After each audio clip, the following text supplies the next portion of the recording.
আসসালামু আলাইকুম ও রহমতুল্লাহি ওবারাকাতু। প্রিয় দর্শক ও মণ্ডলী, আপনাদের জন্য আজকে আমার গুরুত্বপূর্ণ বিষয়টি হলো ফরজ গোসল। কোন সময় গোসল ফরজ হয় সেই সম্পর্কে বিস্তারিত নিয়ম ও আলোচনা।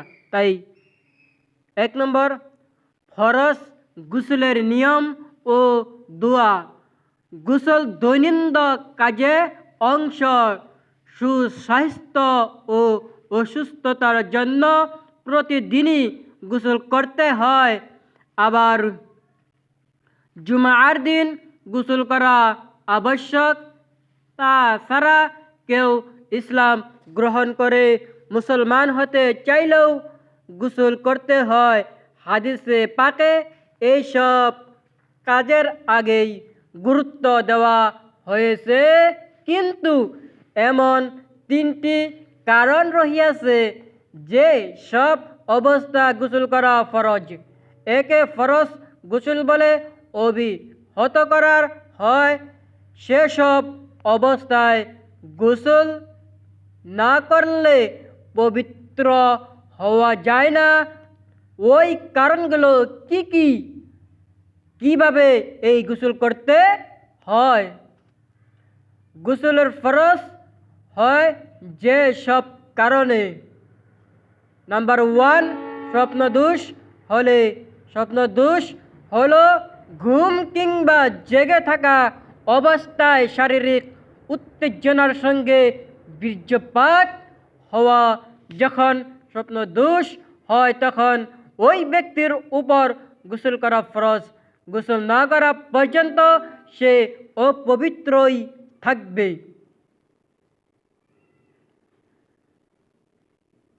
তবে ঘুমে থাকার অবস্থায় উত্তেজনা অনুভব না হলেও গোসল ফরজ, কারণ অনেক সময় ঘুমে স্বপ্নদোষ হলে টের পাওয়া যায় না। ঘুম থেকে জেগে ওঠার পরও যদি কাপড়ে নাপাকির চিহ্ন দেখা যায়, আর সেই ক্ষেত্রে স্বপ্নদোষ কথার স্মরণ থাকুক আর না থাকুক, এই অবস্থায়ও গোসল করা ফরজ। হেদায়া, স্ত্রীর সঙ্গে মেলামেশা করলে, সহবাস করলে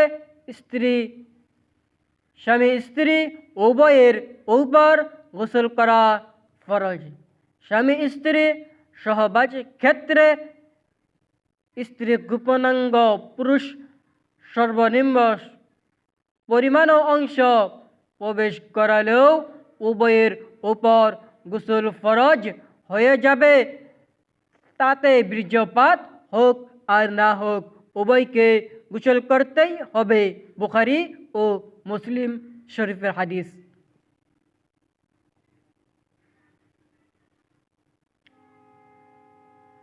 হযরতে আবু হুরায়রা রাদিয়াল্লাহু তাআলা আনহু বর্ণনা করেন যে নবী করিম সাল্লাল্লাহু আলাইহি ওয়াসাল্লাম বলিয়াছেন, কোন ব্যক্তি স্ত্রীর 4 শাখার মাঝে বসে তার সাথে সংযুক্ত হলে, সহবাস করলে তার উপর গোসল ওয়াজিব হয়ে যায়।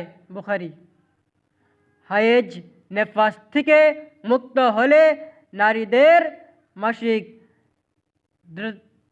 ঋতুস্রাব, হায়েজ বন্ধ হলে এবং সন্তান প্রসব করার পর রক্ত নেফাস হলে পবিত্রতার নিয়তে গোসল করা ফরজ। যতদিন রক্ত বন্ধ না হবে ততদিন ওই নারীর অপবিত্রই থাকবে।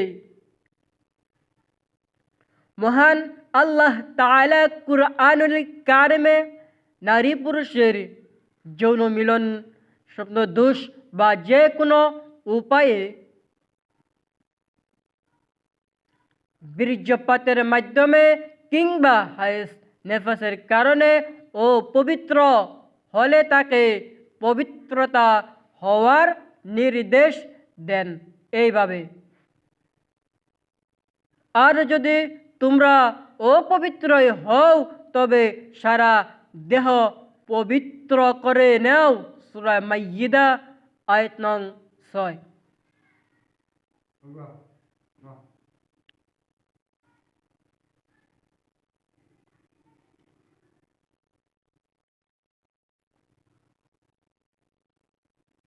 গোসলের প্রচলিত দোয়া বাংলা উচ্চারণ নওয়ায়ে তো আন গুসলা নীলাফিল জানাবাতি। বিরদ গোসলের প্রচলিত দোয়াটির সহি হাদিস পাওয়া যায়নি।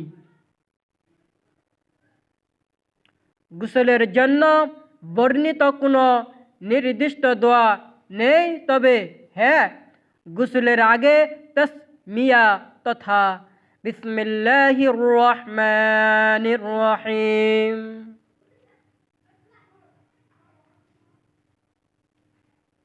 পড়বেন। তাসমিয়া পড়ার অজুর সুন্নত গোসল শুরুতেও পড়তে হবে।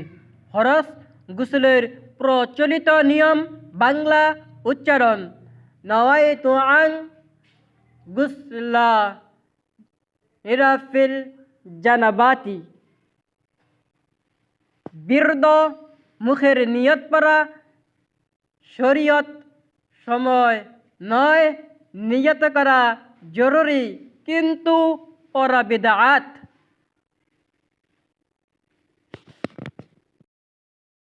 কত শত ইবাদতের মধ্যে আর কয়টা নিয়তে বা আরবিতে মুখস্থ করবেন? মনের সংকল্পই হলো নিয়ত। ফরজ গোসলের নিয়ম নির্মে ফরজ গোসলের নিয়ম দেওয়া হলো।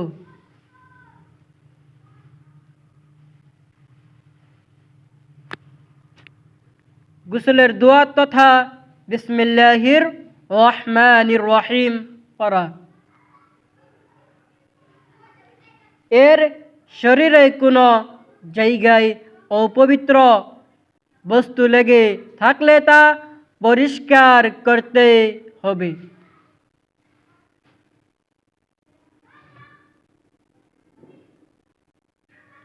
তারপর গড়গড়ার সাথে কুলি করতে হবে।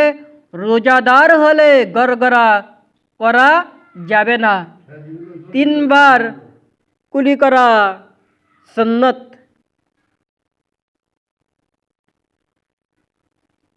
তারপর 3 বার নাকে পানি দিয়ে নাক পরিষ্কার করতে হবে।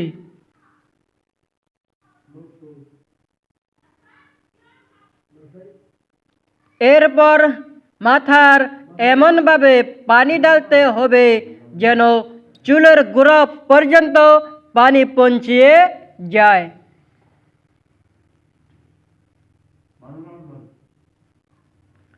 অতঃপর ডান কাঁধে পরে বাম কাঁধে পানি ঢেলে সমস্ত শরীর ধৌত করতে হবে যেন শরীরের কোনো অংশ শুকনো না থাকে।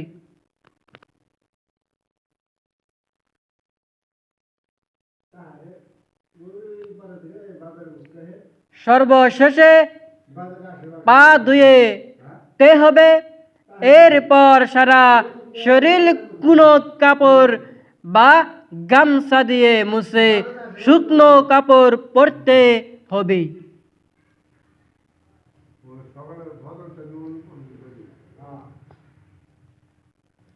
আপনাদের যদি ভিডিওটি ভালো লাগে তাহলে লাইক দিন, আর আপনাদের মতামত আমাদেরকে কমেন্টের মাধ্যমে জানাবেন বলে আমরা আশা রাখলাম। তাই আপনারাও সুস্থ থাকুন, আমিও সুস্থ আছি, দোয়া করবেন বলে শেষ করলাম।